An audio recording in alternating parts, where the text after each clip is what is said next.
اگر کوئی نماز قضا ہو جائے تو کیا صرف اس کو عشاء کے بعد پڑھ سکتے ہیں؟ جب مرضی پڑھیں، سوائے ان 3 اوقات کے۔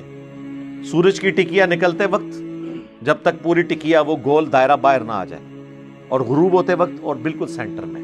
نمازوں کے اوقات، مکروہ اوقات، اس پہ میری ڈیٹیل ویڈیو ریکارڈ ہے، ایک ایک حدیث کا نمبر میں نے بتایا۔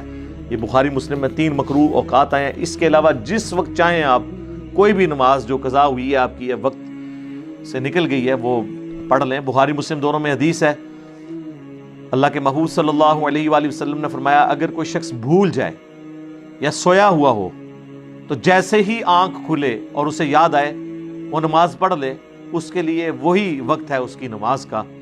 اور پھر آپ علیہ السلام نے قرآن کی آیت تلاوت کی، وَأَقِمِ الصَّلَاةَ لِذِكْرِي، اور میری یاد کے لیے نماز کو قائم رکھنا۔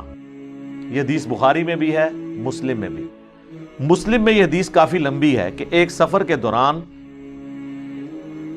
رات کا آخری پہر تھا، صحابہ کرام سے مشورہ کرنے کے بعد یہ طے پایا کہ حضرت بلال کی ڈیوٹی لگاتے ہیں، وہ مشرق کی طرف اپنی سواری پہ بیٹھ جائیں گے، جیسے ہی پو پھوٹے گی فجر کا وقت داخل ہونے کی، جسے صبح صادق کہا جاتا ہے، ختم سحری، جو روشنی پھیلنی شروع ہوتی ہے،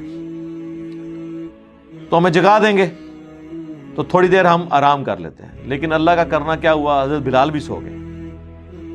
آپ کے قوالیوں والے بے شک کہتے رہے کہ بلال نے اذان نہیں دی تو سورج نہیں نکلا۔ سر اس دن تے ایسا سورج نکلا کہ اتنا بلند ہو گیا، صحیح مسلم کے الفاظ ہیں کہ خوب بلند ہو گیا، اللہ کے نبی علیہ السلام کی آنکھ کھلی۔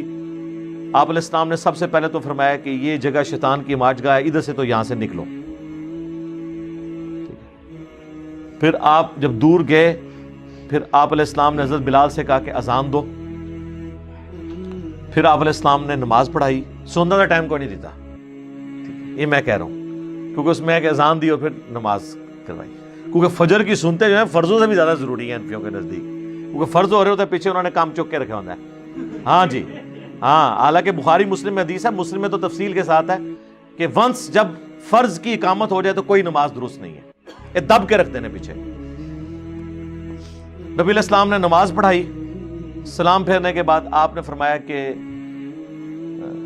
اگر کوئی شخص بھول جائے یا سویا رہ جائے تو جیسے ہی اسے یاد آئے نماز پڑھ لے، اس کے لیے نماز کا وہی وقت ہے۔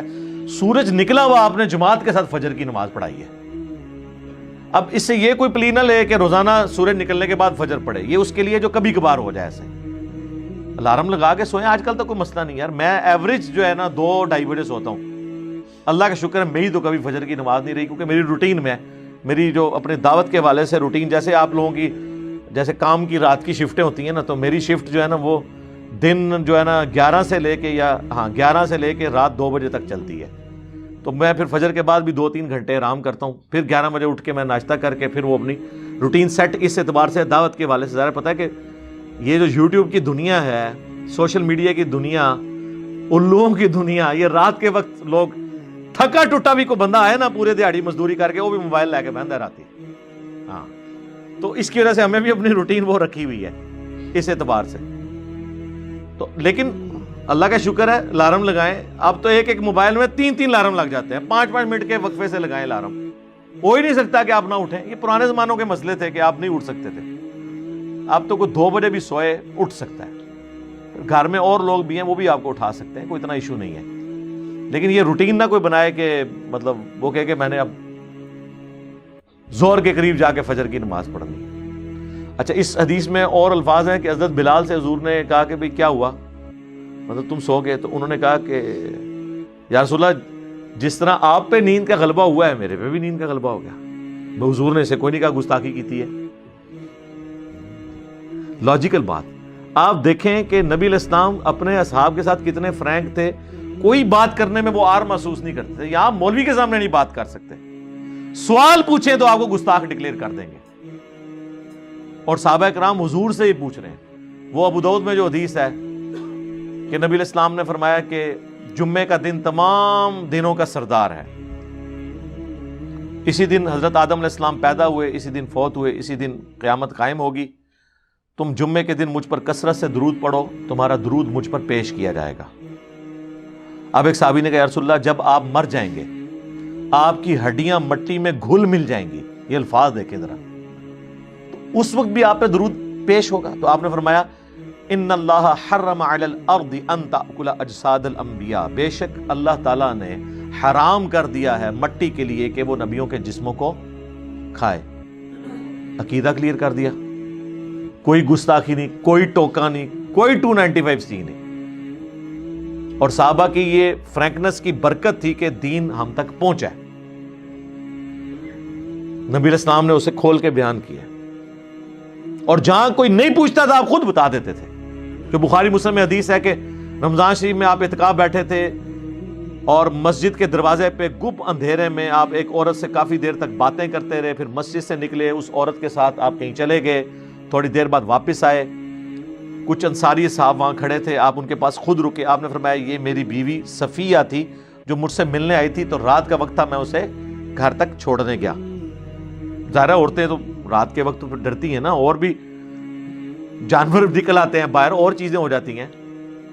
تو اس سے یہ بھی پتہ چلا اعتکاف میں آپ اپنے گھر بھی جا سکتے ہیں ضرورت کے تحت، اعتکاف نہیں ٹوٹے گا. دوسرا، نبی علیہ السلام نے خود صحابہ کو کلیئر کر دیا.